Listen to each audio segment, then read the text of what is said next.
Hey, how's it going, guys? Mr. Boss for the win here, and in today's Grand Theft Auto 5 video, I'm going to be talking to you guys about something very interesting that might impact all of us in Grand Theft Auto Online on the next or current generation platforms. So as you guys know, yesterday I talked about how the current generation, and you guys want me to stop calling it next generation, so I will, the current generation of consoles, PS4 and Xbox One, look to have actually been compromised by people hacking and modding and being able to do similar things that we saw on the last generation, where you would place windmills in someone's garage, you would turn their head into a giant TV or an alien egg.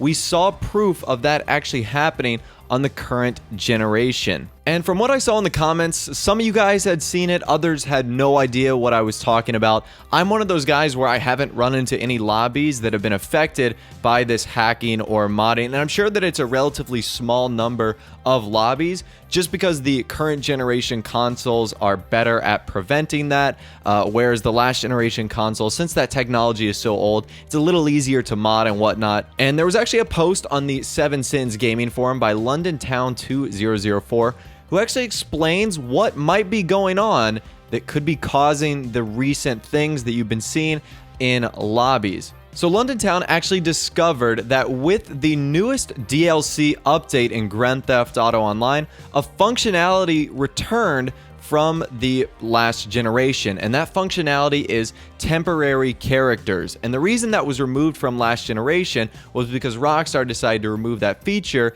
to conserve memory and utilize other resources. We know that to kind of be true because Rockstar talked about their issues with memory on the last generation systems. And according to London Town 2004, it looks as if that functionality after the free mode events update is going to be returning. Now, it seems to be more useful to those on PC than it would be on console, and I'll put some text on the screen right now of his explanation of what that actually means, basically describing temporary characters. If you want to pause the screen right now, you will.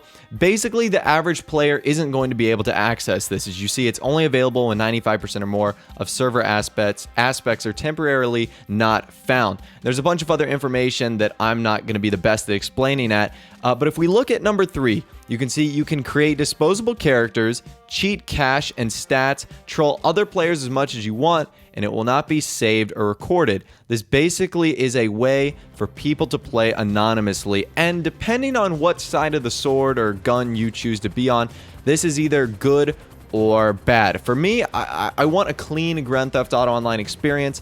I don't want anyone's experience to be harmed by someone who has the ability to play as an anonymous person with no consequences, who can't be tracked and whatnot.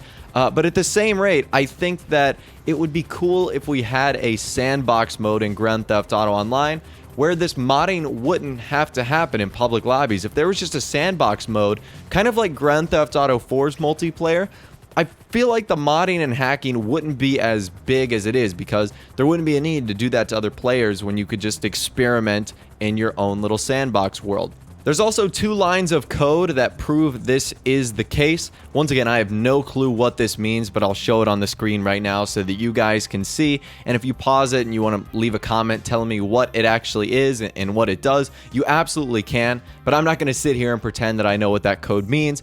But according to London Town 2004, that does mean the temporary character code and the tunables code for those temporary characters. So he also gave us some information on what the return of this feature could mean for players. One, it allows you to bypass bans, bad sports status, cheater pool status, and mic mutes. You're never going to have to worry about being banned, suspended, muted, kicked, reported, or otherwise punished for exploiting scripts and online.